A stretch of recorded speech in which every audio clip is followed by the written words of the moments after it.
अंजनगाव वनपरिक्षेत्रातील पोपटखेड वर्तुळ अंतर्गत येणाऱ्या मेळघाट बीटमध्ये कार्यरत वनरक्षक चिचोळकर यांच्यावर दिनांक 7 मार्चला 11 वाजता वनगस्ती करीत असताना स्थानिक इसमाकडून त्यांच्यावर प्राणघातक हल्ला करण्यात आला। हल्ला झाल्याबरोबर वनरक्षक यांनी आपल्या भ्रमणध्वनीद्वारे वनपालाला माहिती दिली।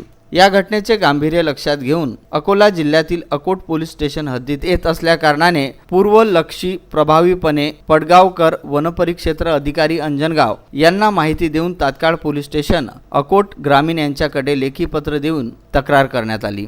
महत्त्वाचे असे की पोलिसांनी आरोपीचा कसून शोध घेतला। अवघ्या 12 तासाच्या आत आरोपीला जेरबंद करण्यात आले। आरोपी गोपीचंद हरिचंद तोटे, अविनाश गोपीचंद तोटे राहणार चिचपाणी यांना चौकशीकरिता वैद्यकीय तपासणी करून पंचनामा करण्यासाठी नेण्यात आले। आरोपींनी अवैध वृक्षतोड केलेले 4 धुटे दाखवण्यात आली। त्याचा पंचनामा करण्यात आला व त्यानंतर आरोपीच्या घराची तपासणी केल्यावर आरोपींच्या घराला दरवाजा, चौकट, 3 नग लावल्याचे दिसून आले।